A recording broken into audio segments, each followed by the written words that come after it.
Hello, it's me, Jesse, or Jesse.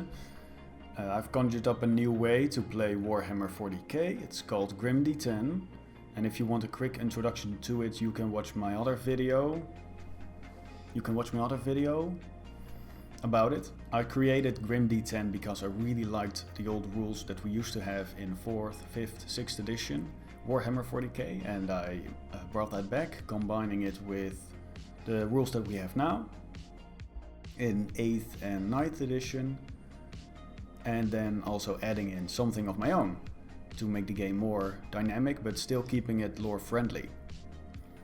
So this game brings old Warhammer rules back, keeping some of the new, using D10 dice instead of D6, alternating unit activations, a choice heavy game, keeping the feel of Warhammer 40k, but also keeping the complexity that we are used to. You do need to know how Warhammer 40k works before you step into GrimD10. It is also still in development. The game does work, the units and armies that have rules do work, but it's still in a beta. This video I give you a tutorial on how to play GrimD10. If you want to try this system out and give suggestions and good criticism, you can contact me on this email below. So, let's get into it. Okay, the first things you will need is of course some dice. We're using D10 dice, anti-D6. You need some wound markers, some tape measures, and we have some tokens here. You can just use anything, you can use dice, you can use whatever. Just a way to have these tokens represented in your game. I've created some of my own. You can also get these in the PDF documents. You also need an army, of course, and an opponent who also has an army. You decide how many points you're gonna field each side, like normal. A 500 points Warhammer 40k game is a 200 points GrimD10 game. The points are a bit different, but they are used in the same way. The points of every army you can find in its specific army rule book or PDF. There is no force organization chart yet, so you can use the normal one that's used in Warhammer 40k. It doesn't really matter right now, just have a fun game. Set up your battlefield with terrain. You can use the normal table size rules for how many points you are playing, just like in Warhammer 40k. Maybe you can make it a bit wider if you want to, it's up to you and your opponent. There are terrain rules that work the same way in 9th edition. Just give a terrain piece a certain keyword. Do that before the game starts, of course. Just decide with your opponent. These rules you can find in the main rules pages. The next thing you do is you randomly determine which player has the initiative. Roll a die or something like that, just like we did here. The player who does not have the initiative may deploy and choose its deployment zone first, because the player who has the initiative may start the first round, activating its units. Every player then alternates placing their units one by one. I'm not completely happy with how this works in the game, but for now it works decently enough. A game consists of 5 rounds, and every round consists of 7 phases. First we have the command phase. In this phase you and your opponent activate command abilities. Most of the time these are your leaders or specialized units. The second phase is the fallback and pile-in phase. In this phase you and your opponent alternate which units fall back from a close combat and which units stay in close combat. The psychic phase. In this phase you and your opponent alternate choosing units who will cast powers and try to stop your opponent's powers. The next phase is the advance phase. This is the phase where you and your opponent alternate activating units to move, shoot and charge with them. You do not fight in this phase. This is the phase where you spend the most time of your battle. The assault phase is next. This is the phase where your units perform its close combat attacks against your opponent. Your opponent does the same. The morale phase. In this phase, units that have suffered heavy casualties need to pass a morale test, or models from that unit might flee from the battlefield. The end phase. Victory points are earned in this phase, and normally nothing else special happens. Only that some abilities or tokens might end and be removed.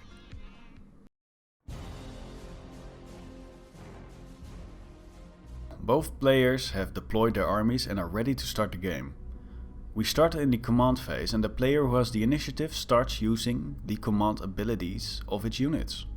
In this example, I have an Imperial Guard infantry unit and a commissar. The commissar has a specific army rule called Voice of Command, where it can give a friendly unit a special bonus until the end phase. I choose an order to give that unit and place a marker to remember this boon they received. After the player with the initiative has performed all its command abilities, then the opposing player does the same, activating all its command abilities with its own units. After both players have done this, we move to the next phase.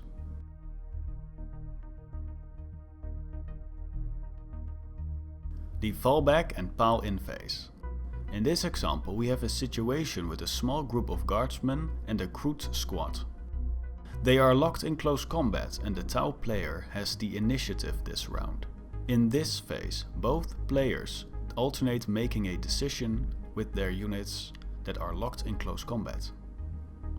Either stay and pile in or move away and fall back. The Tau player has the initiative and decides to choose the Kroot unit to pile in, and moves every model 2 inches closer to the enemy models.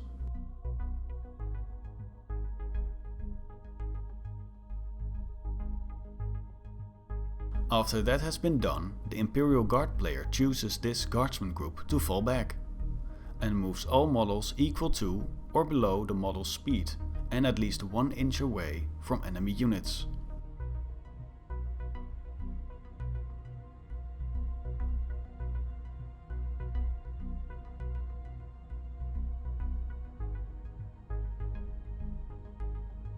After the fallback move has been completed, the unit that has made the fallback move receives a fallback token.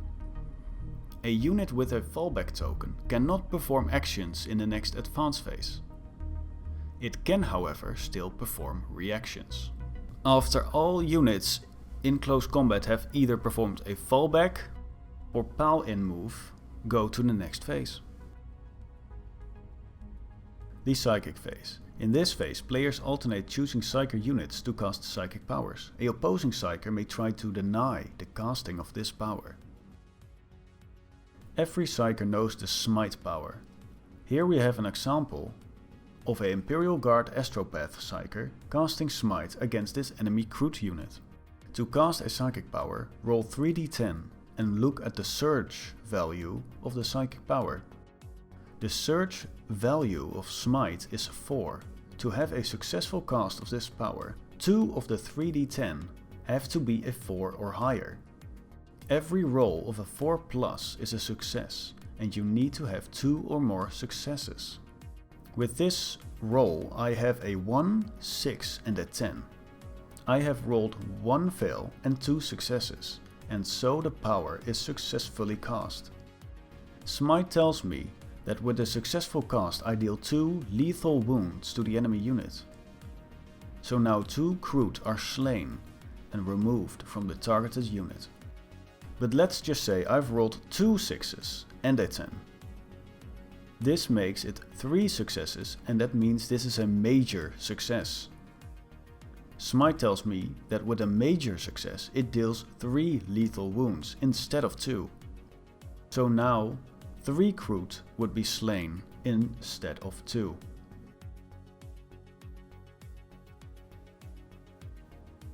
Here we have another example with a Astropet Psyker and some friendly units. Psykers from every army have different psychic powers to cast from. Here the Psyker is going to cast Psychic Barrier and chooses this friendly infantry unit as a target. So we roll another 3d10 and look at the search value of the psychic power. It is 6. I rolled a 5, 7 and a 9. It has been another success. I place a marker to remember the bonus this unit receives for this round. But what if I rolled differently? Here I roll a 2, 4 and a 5. Not a single result is a success. I needed a 6 or higher. So the power fails. Another example. Here I rolled a double 1 and a 6. Here I have 2 failed results and 1 success. I need 2 successes to pass the test, and so I failed. You always need 2 or more successes. However, I also rolled more than one result of a 1. This means something goes wrong and this Psyker perils.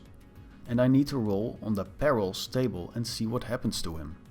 This also happens when you roll more than one result of a 10. Keep in mind that the power is still a success, but there's also a perils. Enemy Psykers within 24 inches can deny a successful casting of a power.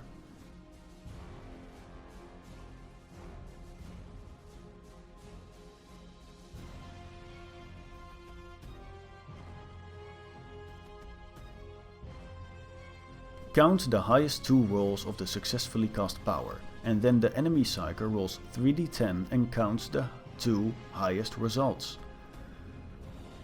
Add those 2 together. If that result total is higher, then the power is denied and doesn't go off. Every Psyker unit can only try to deny a power once, and only one Psyker can try to deny a successfully cast power.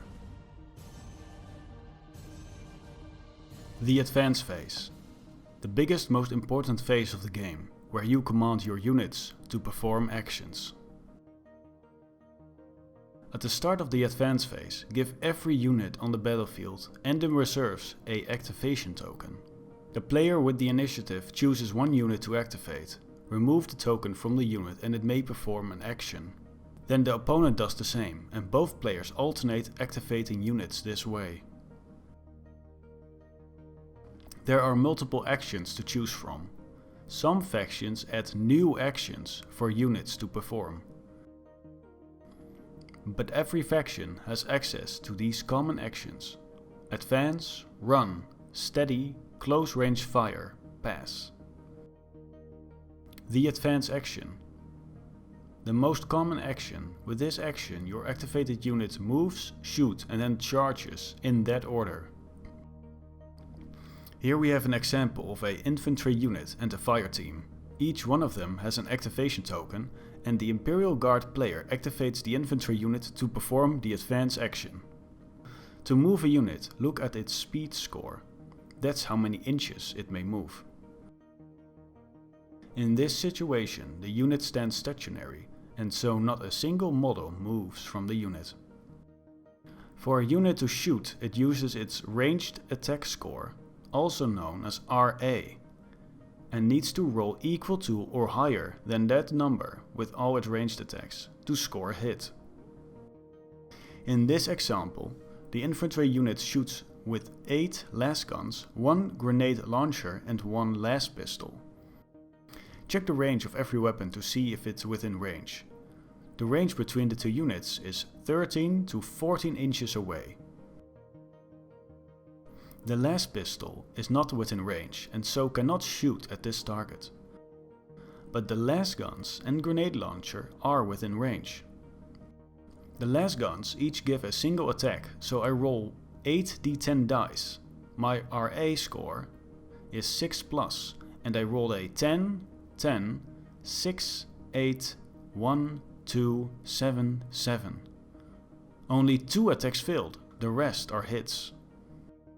I need to roll my other weapon attacks before my opponent makes save rolls. My grenade launcher has 2 weapon profiles, where I can choose one of them to shoot with. The frag option here is the best choice, because it has the blast special rule. In total gives me 5 attacks. I roll the hit rolls and the results are 10, 1, 1, 5, 7. I failed 2 hits and 3 are successful. I have performed all my attacks and now my opponent must make save rolls. The last gun hits must be saved first because I chose to roll those first. I look at the power of the weapon and compare it with the defense of the target in the save roll table. The player who is defending against this attack rolls the save. The last guns have a power of 2. The fire warriors have a defense of 4. The table tells me I need to roll a 5 or higher to save against these attacks.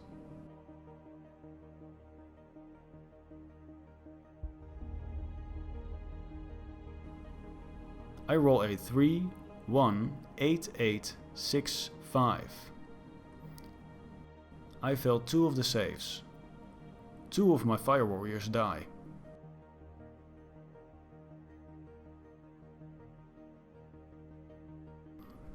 Now I roll the saves against the grenade launcher. It has a power of 3. Lucky for the fire warriors, it still gives them a save roll of 5+. But it seems they are still unlucky and I have failed 3 saves, and so 3 more die.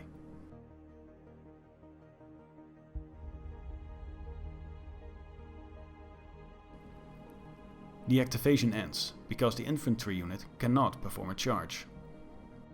The fire warriors activate, and the Tau player chooses this unit to perform the advance action.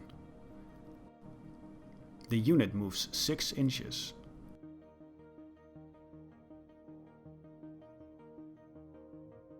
They shoot at the infantry unit with their pulse rifles. These weapons are within half range and so may double their attacks. The Tau unit makes 10 attacks and hit on a 6+.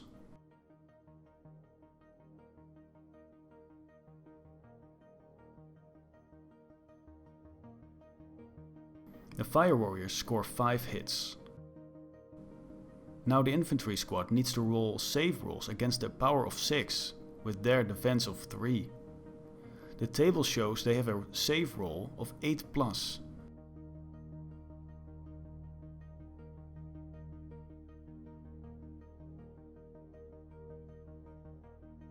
Only 1 success, and so 4 are removed.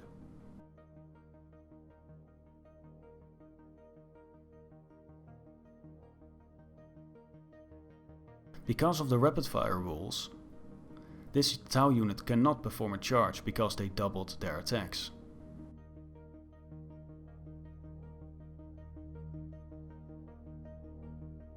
Another example, this infantry squad is going to charge this fire team.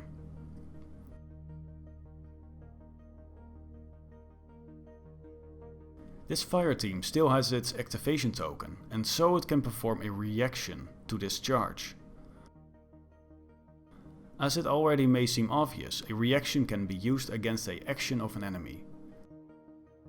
The unit performing the reaction must have its activation token and spend it. There are multiple common reactions every army has access to. Overwatch, go to ground, stand your ground. In this example, the fire warriors are going to use its activation token to use the Overwatch reaction. It allows the Tau unit to shoot at the charging unit before they can perform its charge. However, this shooting attack is at a -2 to hit rolls. Everything else works the same as if it's a shooting attack. The Tau shoot and score 4 hits. The guardsman unit rolls its saves and 3 die from this Overwatch attack. Charging is the same as you are used to. Roll 2d6 and that's how many inches the unit may move towards the charged target.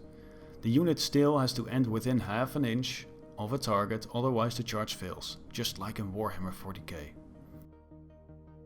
The infantry squad makes it with a charge roll of 8 and moves closer. This ends the advance action. Close combat attacks are performed in the assault phase. Let's show another example of the Overwatch reaction. This infantry squad is activated and performs the advance action again, and moves closer towards these Tau units, and declares a charge against the fire team. The fire team can react by spending its token to perform an Overwatch reaction. However, allied forces of the Tau, seeing this enemy unit declaring a charge, can also spend their activation token to perform a Overwatch reaction against that charging enemy unit. Let's use the same example again, but this time the Tau army doesn't use a single activation token to perform a reaction.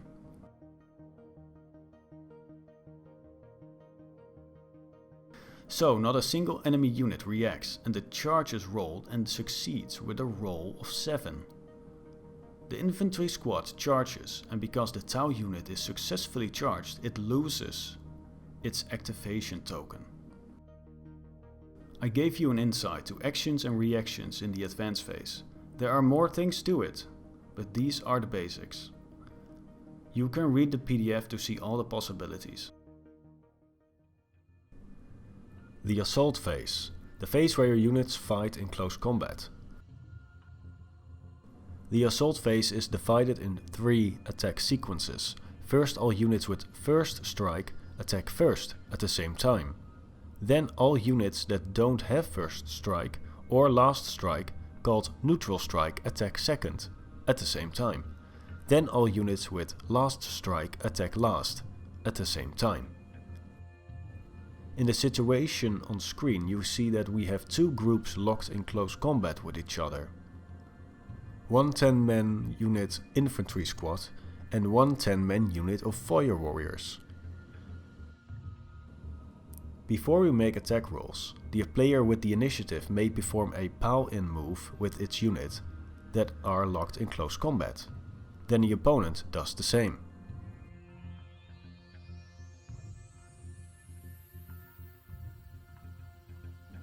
In this situation, the infantry squad successfully charged the Tau unit and so gains the first strike rule. Anything that successfully charges gains the first strike rule. This means that they get to attack first in this assault phase. To see what models are close enough to attack the enemy, it needs to be within half an inch of an enemy, or be within half an inch of a friendly that can attack. All guardsmen are able to attack in this assault. We can roll these attacks all at the same time. Even the sergeant's chainsword increases its power, but in this scenario it does not make the difference, so I roll them all at the same time. Looking at the chart of this unit, it tells me that every model attacks with 1 die, except the sergeant. He has a base of 2 attacks, and his chainsword gives him another attack. In total we have 12 attacks. Now we look at the close combat hit roll table, and the close combat stat of our guardsmen and the close combat stat of the fire warriors. The guardsmen will hit the fire warriors on a 5 or higher. The infantry squad scores 8 hits. Now the fire warriors need to roll a save. This works the same as rolling saves against shooting attacks. The power of these guardsmen is 2 and the defense of the fire warriors is 4. We compare these numbers on the save roll table and the fire warriors will save on a 5 or higher. I roll rather bad and 5 fire warriors die.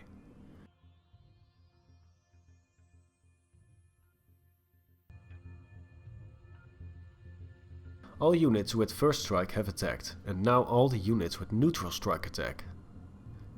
In this case, the fire warriors attack the infantry group back. In total, this unit attacks with 6 dice and scores a hit on a roll of 6 or higher. The Fire Warriors score 2 hits with a power of 2 and the Guardsmen have a defense of 3. The Infantry squad rolls a successful save on a 5 or higher. They roll 1 success and so 1 dice. These are the basics of close combat in GrimD10.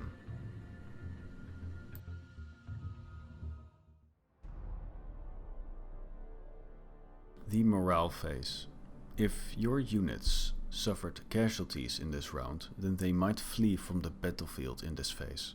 Any unit that suffered 25% or more casualties in this round need to perform a morale test. Let's say that in this situation 3 models from this unit were slain this round, which is more than 25%, and so this unit needs to perform a morale test in this phase. A morale test is rolled using 3d10 and 2 or more dice results need to be the willpower score of that unit to pass the test. This unit's best willpower in the unit is a 6+, and so 2 or more dice results need to be a 6 or higher to pass the test. I rolled a 4, 8 and a 9. 2 of these are 6 or higher, and so this unit passes the morale test. What if I instead rolled a 2, 4 and a 6? This means I would have failed the morale test. Because the test is failed, now a number of models flee from the unit and are removed from the game. To see how many models flee from the unit, look at the 2 highest failed results from the morale test. Count these 2 numbers together, and if the unit consists of 10 or fewer models, divide this number by 2. This is how many models flee from the unit. This means that now 3 models flee from the unit. If I rolled a 2, 5 and a 5 with the morale test, then it would mean that 5 models would have fled the unit. Because we count the 2 highest failed results and divide them by 2, which is 5. A new situation. What if the unit suffered more than 50% of its models this round? This means it suffered heavy casualties, and it needs to make a morale test, as normal, but with a -1 to the unit's willpower. And so the test becomes more difficult to succeed. So, in just a single die throw, you know what the result of the morale test is, and if failed, how many models flee from the unit. These are the basics for the morale phase in GrimD10.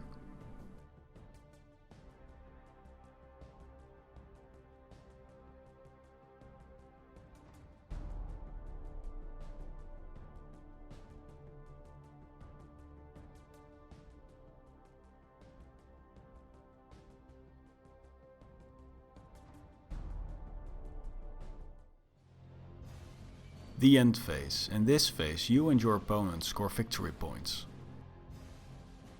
Controlling a objective works just like how Warhammer 40k does it right now. However, this might change in the future. This phase also indicates the end of the round, and there might be tokens that need to be removed or abilities that end here. So, we are here. 30 minutes later, for me a couple months. This was the tutorial of GrimD10, where I showed you the basics, and there's way more to it. I haven't talked about all the details, like height advantage. If you stand 4 inches higher than your target, you get +1 to your hit rolls for ranged attacks. Mechanical damage, vehicles can suffer mechanical damage and lose their weapon. Weapon can get destroyed, or they can become immobilized if they take too many wounds. Monsters can also become the status of wounded, and if that happens, they move half their speed, get -1 to their hit rolls, and that happens when they take too many wounds. There's also the different actions your units can take. like the steady action, where you can move half your speed, but that unit can still fire Overwatch this round. And there are way more things to discover. I haven't talked about everything. I like Tank Shock. You can also Tank Shock. If you have any other questions or suggestions, comment below or send me an email. This is a project I've been working on for more than a year now, and I'm looking forward to expand it, maybe with your help. Thank you for watching.